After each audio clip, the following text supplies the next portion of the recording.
नमस्कार दोस्तों, स्वागत है आपका दिल से अमृत कहानी में। पूर्व जन्म का न्याय। कहते हैं कर्म कभी व्यर्थ नहीं जाते।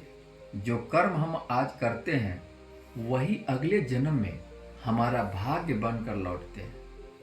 आज की ये कहानी है पूर्व जन्म का न्याय। एक ऐसी कहानी जो आपको सोचने पे मजबूर कर देगी कि क्यों हर दुख हर सुख का कोई ना कोई कारण होता है जो हम नहीं जानते हैं और अक्सर लोग अपने आप को कोसते हैं।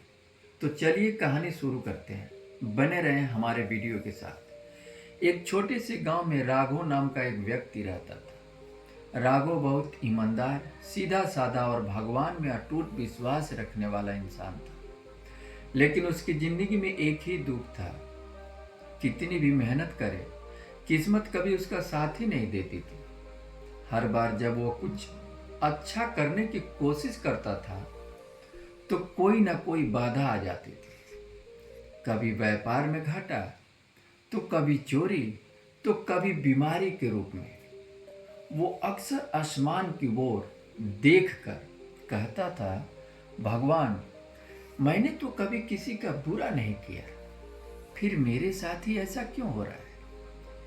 एक रात राघव बहुत थक कर सो गया था। गहरी नींद में उसने देखा कि वह किसी सुनहरी जगह पर है जहां चारों ओर उजाला है, शांत वातावरण है और सामने एक दिव्य पुरुष सिंहासन पर बैठे हैं। राघव ने पूछा, आप कौन हैं?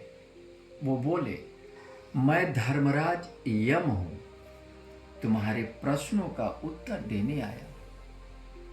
राघव घबरा गया, बोला, प्रभु, मैंने क्या पाप किया जो मेरी जिंदगी इतना दुखों भरी है? पूर्व जन्म का क्या न्याय है आपका?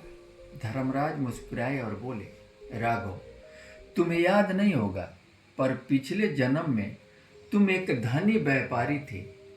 एक गरीब मजदूर तुम्हारे पास आया था, उसकी बेटी की शादी थी और उसने कुछ रुपये मांगे थे। तुमने उसके साथ कठोर व्यवहार किया, यहाँ तक कि उसे गाली देकर भगा दिया।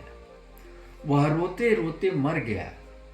राघव की आंखें भर आई। तो क्या मैं उसी पाप की सजा भुगत रहा हूं? धर्मराज बोले, हाँ, लेकिन ध्यान रखना, यह सजा नहीं, न्याय है, क्योंकि हर आत्मा को अपने कर्मों का फल भोगना ही पड़ता है।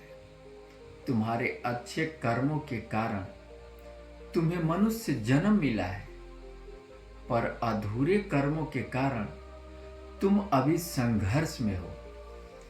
इस जन्म में यदि तुम करुणा, दया और सेवा करोगे तो अगले जन्म में यह सब सुख बनकर लौटेगा। अचानक राघव की नींद खुली। वह पसीने से तरबतर था, पर मन में शांति थी। अगले ही दिन उसने निर्णय लिया, अब वह किसी की मदद से पीछे नहीं हटेगा। उसने गरीबों के लिए अन्नदान शुरू किया, जरूरतमंदों की मदद करने लगा और उसकी किस्मत धीरे धीरे बदलने लगी। जहां पहले अंधेरा था वहां अब उजाला हो गया। राघव समझ चुका था, भगवान देर करते हैं लेकिन अंधेर नहीं। हर इंसान अपने कर्मों का लेखा जोखा लेकर जन्म लेता है। कोई भी दुख यूं ही नहीं आता और कोई भी सुख ऐसे ही नहीं मिलता, बगैर किसी कारण के नहीं मिलता। इसलिए कभी भी किसी के साथ अन्याय मत करो, क्योंकि आज तुम जो बीज बो रहे हो, कल वही तुम्हारे जीवन का फल बनकर कर्म के रूप में सच्चा भगवान है। वो चुपचाप देखता है पर न्याय जरूर करता है।